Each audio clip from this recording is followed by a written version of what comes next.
ሰላም ቤተሰብ እንዴት ናችሁ? ዛሬ ደግሞ ይዤላችሁ የመጣሁት አሪፍ የቢዝነስ ሀሳብ ነው። የላውንደሪ ቢዝነስ ነው። ከትንሽ ካፒታል እስከ መካከለኛ እስከ ትልቅ ካፒታል ይዤላችሁ የመጣሁት ጠቅልል አድርጌ አሪፍ ቦታ የት ቦታ እንደሚያዋጣችሁ ምናምን ማቴሪያል እንደሚያስፈልጋችሁ እና የት ብትሰሩ ደግሞ የሚያወጣችሁ ቦታውን እንደገና ደግሞ ምን እቃዎች ያስፈልጉታል የሚለውን እና ደግሞ በምን ያህል ቦታ ላይ መስራት እንዳለባችሁ እና በምን ያህል ካፒታል መስራት እንዳለባችሁ እና ተወዳዳሪ ለመሆን ምን እንደሚያስፈልጋችሁ ይህን ጠቅላላ አድርጌ ይዤላችሁ የመጣሁት እና እስከ መጨረሻው ይጠቅማችኋል ብዬ ለእናንተ አስቤ ነው ሁሉ ይዤላችሁ የመጣሁት እና እስከ መጨረሻው ተከታተሉ።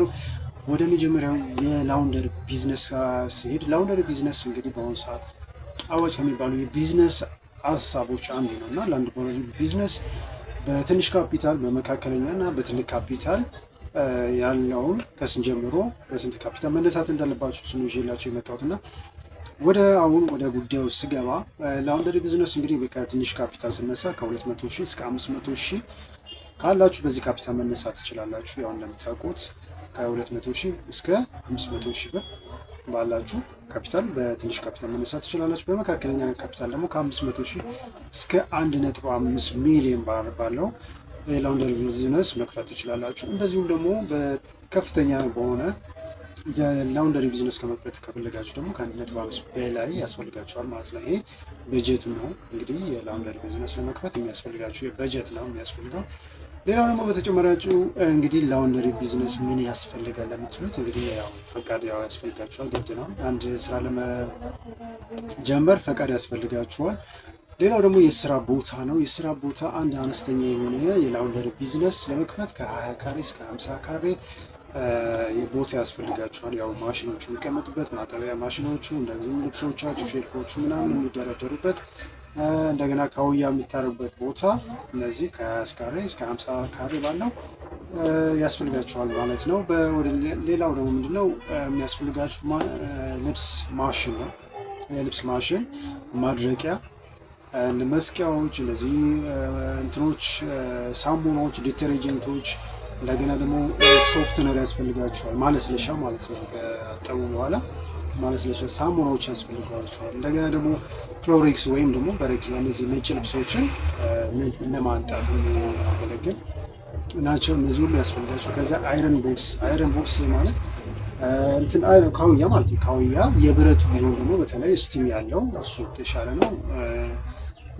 እነዚህ ፕላስቲኮችን ከሆነ ችግር የለውም እንደመጀመሪያ ቀስ እያላችሁ እኛውን የብረት ማድረግ ትችላላችሁ። ምናልባት ውድ የሚሆን ከሆነ እሱ ትንሽ ወረድ ሊልባችሁ ይችላል እና በፕላስቲክ መጀመር ትችላላችሁ። ሞር ካፒታል ካላችሁ ደግሞ መካከለኛ እና ትልቅ ካፒታል ላላችሁ ያኛው የአይረኑ ብታደርጉት በእሱ የተሻለ ነው። ስቲም ያደርጋል ፕላስ ደግሞ ረጅም ጊዜ ከዛኛው የተሻለ ይቆያል እና በትሎ አይበላሽም። ሌላ ምን ያስፈልጋችኋል? ላውንደሪ ቤት ለመክፈት እንትን ያስፈልጋችኋል፣ ሼልፎች ያስፈልጓችኋል።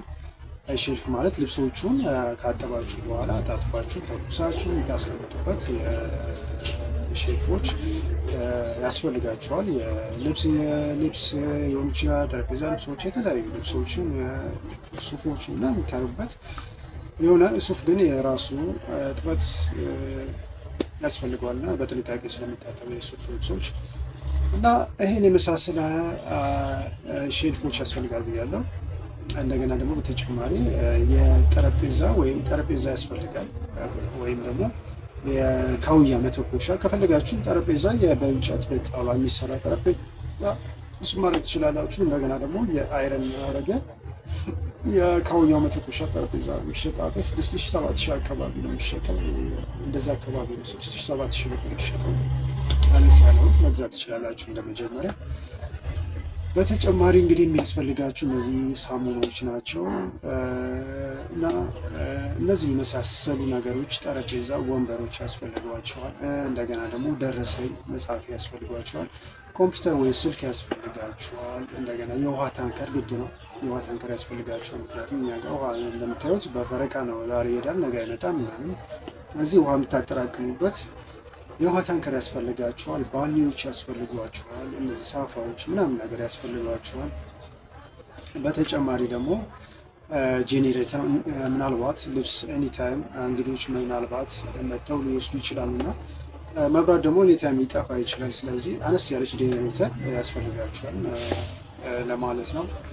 እንግዲህ ሼልፎች ብያለሁ። እነዚህ የመሳሰሉ ነገሮች ያስፈልጋችኋል። እንደገና ደግሞ ፕላስቲኮች፣ እነዚህ ካጠባችሁ ልብሱን ከተኮሳችሁ በኋላ የእንግዳውን እንትን የሚሸፍኑበት እነዚህ የልብስ ለስሱ ላስቲክ አለ፣ እሱ ያስፈልጋችኋል። እንግዲህ የሚያስፈልጉ ጥሬ እቃዎችን ነግሬያችኋለሁ። ለመጀመሪያ ቢዝነስ ጀምሮ የላውንደሪ አነስተኛ ለሆነ አንድ ማሽን በቂያችሁ ነው። ከዛ በላይ መካከለኛ እና ከፍተኛ ነው ደግሞ ሁለትና ከዛ በላይ መጨመር ትችላላችሁ። ግን እንደመጀመሪያ አንድ ማሽን በቂያችሁ ነው። በዛ መነሳት ትችላላችሁ። እንግዲህ የሚያስፈልጎቹን ማቴሪያሎች፣ ጥሬ እቃዎች እነዚህን ዘርዘር አድርጌ ይዤላችሁ መጥቻለሁ። ከዛ ደግሞ የት ቦታ እንክፈት የሚለውና የት ቦታ መክፈት እንዳለብን ስፔሻሊ ደግሞ እነዚህ ኮንዶሚኒየሞች አካባቢ፣ ተማሪዎች የሚበዙበት አካባቢ፣ ሰዎች በብዛት የሚኖሩበት አካባቢ፣ ቢሮ በብዛት ያለበት አካባቢዎች፣ ሆቴሎች፣ እንደዚሁም ደግሞ የእንግዳ ማረፊያዎች ጌስት ሃውስ የምንላቸው ወይም የእንግዳ ማረፊያዎች፣ እነዚህ አካባቢ ላይ ብትከፍቱ በጣም እጅግ ተጠቃሚ የምትሆኑበትና ትርፋማ የምትሆኑበት እድል አለና እንደዚህ አይነት ቦታዎች ክፈቱ። ዝም ብላችሁ ያገኛችሁበት ቦታ ብቻ ሄዳችሁ ክፈቱ እና የላውንደሪ ቢዝነስ ምንም ጥያቄ የለውም። በአሁኑ ሰዓት ሰው ወጣቱ ጊዜ ላይኖረው ይችላል እና የሚያጥቡበት እና እንደዚህ አይነት ቦታዎች ብትከፍቱ እጅግ አዋጭ እና ትርፋማ የሚያደርጋችሁ የቢዝነስ አይነት ነው። እንግዲህ ያለውን እንትን ከመጀመሪያ ካፒታል ነግሬያችኋለሁ፣ ምን እንደሚያስፈልጋችሁ የሚያስፈልገውን ነገር ነግሬያችኋለሁ። በስንት ካፒታል መጀመር እንዳለባችሁ በአነስተኛ ካፒታል፣ እሱን ጠቅላይ አንድ ልንገራችሁ። እንግዲህ በአነስተኛ ካፒታል ከ200 እስከ 500 ሺህ ባለው መነሳት ትችላላችሁ። በመካከለኛ ደግሞ ከ500 ሺህ እስከ 1.5 ሚሊዮን ብር ባለው ካፒታል መነሳት ትችላላችሁ። እንደዚህ ደግሞ በከፍተኛ ካፒታል ልነሳ ካላችሁ እሱ ደግሞ ከ1.5 ሚሊዮን ብር በላይ ያስፈልጋችኋል። እንደገና ከቤት ስፋታችሁ ከ20 ካሬ እስከ 50 ካሬ ያስፈልጋችኋል። እንደዚሁም ደግሞ የልብስ ማጠቢያ ለመነሻ ከሆነ አንድ ማሽን ያስፈልጋችኋል፣ አንድ ማድረቂያ። ከዛ ደግሞ መካከለኛ ወይም ከፍተኛ ከሆነ ደግሞ ከዛ በላይ ማሽኖቹን ልብሷችሁንም በፍጥነት ለማጠብ ከዛ በላይ መጠቀም ትችላላችሁ። 2-3 ከዛ በላይ መጠቀም ትችላላችሁ እንደ አቅማችሁ። እንግዲህ የሚያስፈልጋችሁን ደግሞ ነግራችኋለሁ። የሚያስፈልጋችሁ ዲተርጀንት ያስፈልጋችኋል፣ ሳሙናዎች ያስፈልጓቸው፣ የዱቄት ሳሙናዎች። እንደገና ደግሞ ልብሳችሁን የምታነጡበት ክሎሬክስ ወይም ደግሞ በረኪናዎች ያስፈልጓችኋል፣ ባሊዎች፣ ሳፋዎች። እንደገና ደግሞ እቃችሁን ውሃ የምታጠራቅሙበት ሮቶ ያስፈልጋችኋል ወይም ታንከር። እንደገና ደግሞ ፕላስቲክ ቦርሳዎች ልብሳችሁ ካጠባችሁ በኋላ የምታሽጉበት እነዚህ ላስቲኮች ያስፈልጋችኋል። ሼፎች መደርደሪያዎች ያስፈልጋችኋል። አይረኖች፣ ካውዮች፣ ጠረጴዛዎች። እንደገና ደግሞ ያው ከግዴታ ሰውን የሚቆጣጠርላችሁ አንድ ሰው ወይ ሁለት ሰው ያስፈልጋችኋል። አንድ ሰው የሚያጥብ፣ አንድ ሰው ደግሞ የሚቀበልላችሁ ተቀብሎ እንትን የሚላችሁ። ወይም ለመጀመር ከአነስተኛ ነው ደግሞ አንድ ሰውም ሊበቃችሁ ይችላል እና ከዛ በላይ መካከለኛ ሁለት እና ከዛ በላይ ላላችሁ ግን ራሱ የሚቆጣጠር 2-3 ሊያስፈልጋችሁ ይችላል እና እነዚህ ሊያስፈልጋችሁ ይሆናል። በሽፍት የምትሰሩ ከሆነ ደግሞ ከዛ በላይ ሊያስፈልጋችሁ ይችላል። ምናልባት 24 ሰዓት እንድታረጉት ደግሞ ከዛ በላይ ደግሞ ሰራተኛ ሊያስፈልጋችሁ ይችላል እና እንግዲህ ይሄን ይመስላል። ጠቅልል አድርጌ የሶፍትነር ብያለሁ አለ። ሶፍትነር ማለት ያ ማለስለሻ ጥሩ ሽታ እንዲኖረው ከታጠበ በኋላ የሚያለቀልቁበት ያ ሶፍትነር ይባላል እና እንግዲህ እነዚህ በሙሉ ያስፈልጋችኋል ማለት ነው። ሰራተኛ እንግዲህ መጀመሪያ ከ1 እስከ 2 ያስፈልጋችኋል። ከዛ በላይ ደግሞ መካከለኛ እና ከዛ በላይ ደግሞ ላላችሁት ከ2 እስከ 3 ላለው ምናልባት ከሁለት የሚቀበልላችሁ ደረሰኝ የሚጽፍ ምናምን የሚቆጣጠር እና ሌላ ደግሞ አጣቢዎቹ 1-2 እንደዚህ ያስፈልጋችኋል።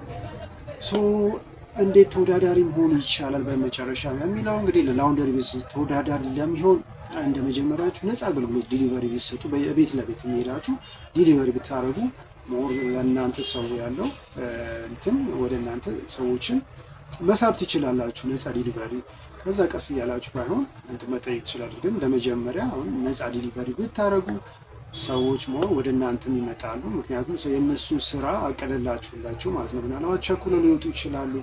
በዛ ሰዓት ግን ራሳችሁ ሄዳችሁ ተቀብላችሁ እንትን ካለቻላችሁ ዲሊቨር የምታደርጉ ከሆነ አጥባችሁ ያ በጣም ቤስት ነው። የእናንተ ተመራጭ ትሆናላችሁ። ፈጣንና 24 ሰዓትም አገልግሎት የሚሰጡ ከሆነ በጣም ተመራጭ ነው። በተጨማሪ ደግሞ እንትን ካርድ ነገሮች፣ ታጎች፣ የከስተመር ታግ ያልነገርኳችሁ ሌላ ደግሞ እዚህ የሳቱት ነገር አለ። የሚያስፈልጋችሁ ማንጠልጣዮች፣ የልብስ ማንጠልጣዮች እና የልብስ ታጎች ያስፈልጋችኋል። እሱ እና ወደ ሌላው የረሳውን ስለነበረ ነው የልጨምርበት ብዬ ነው። ሌላ ደግሞ ማስታወቂያ ላይ አድቨርት ብታደርጉ ለምሳሌ ቴሌግራም ላይ፣ ፌስቡክ ላይ፣ ቲክታክ ላይ እንትን ሰው ታገኛላችሁ፣ ከስተመርም ታገኛላችሁ ማለት ነው። እና የደንበኛ ካርድ እና ቅናሽ ብታደርጉ በጣም አሪፍ ነገር ነው። የደንበኛ ቅናሽ ብታደርጉ በጣም አሪፍ ነው። እና ለዛሬ ይዤላችሁ የመጣሁት የላውንደሪ ቢዝነስ ይህን ይመስላል። እና ቀጣይ ደግሞ አሪፍ የሆነ የቢዝነስ አይዲያ ይዤላችሁ እመጣለሁ።